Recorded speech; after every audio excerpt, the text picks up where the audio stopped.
Gusa bite ugiye mu fresh nta kintu cyemo no gutekereza iki urazi ndi gutekereza ntabwo mbi narabaye maze ugura byumva sinzaba niga uzakora iki muri kashipa harimo umuriro wa miliyoni ebyiri oya kigaga papa komeza umbwire biratangaje jewe ntakiga urumva kashipa ni miliyoni ebyiri nzaba ndi musobanuzi kurusha yabo nta kintu ku munsi w'amandazi ijana amandazi yakuye kujya yo gucuruza reka yo kwiga gusa komeza ubwo ntabyumva cyane umuntu wakoze nabari niba navuze aramu y'iby'imbere serious none mba rero umwana wanjye haguruka mwereke n'ayandi mafunzo ugiye kunyereka oya humura mwana wanjye haguruka mwereke mba rero wa mwana urumva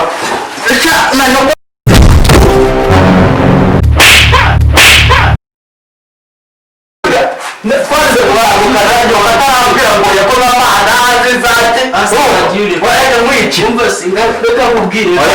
waraga mwici nakumbwira nyine je bambwira cyo cyane reka mubwire noneho ni ikosora ngaho ukabikosora akutangira kunzana hibyo byamandazi akara ase mu buzima busanzwe tumva nakora iki mu buzima busanzwe ndumva yo kwishuru kwigukarangiza nk'abandi mwiga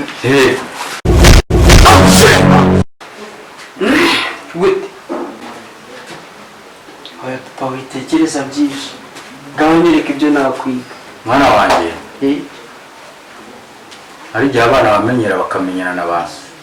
ariko ntabwo bari warambwiye ngo njye kwiga ntabwo bari ngombwa ujye umenya icyo wagakoze nimba so akuhanuye akubwira ati jya ku ishuri ababona yuko ari ngombwa ku ishuri se ntari urumva amashuri atazakugira akamaro ejo hazaza akabyanane birenze urumva kuko umuti ngumi oya ari n'ayo mashuri wawe nige wereka ibyo nize nyine okay noneho gusa ndabona rero tutazabana muri uru rugo ndabona nawe umaze kuba umugabo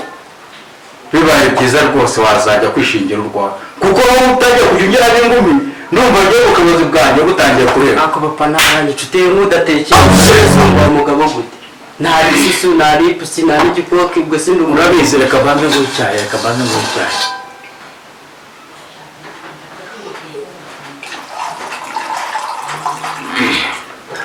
mwana wanjye aka kantu so akaguhanye umutima ukunze kandi ndagukunda mwana wanjye inkwa rwose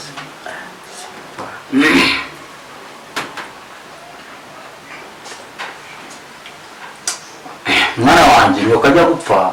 yarakonse igihe ngo nkurere none ndabona utangiye kunanira nako kantu urumva n'iki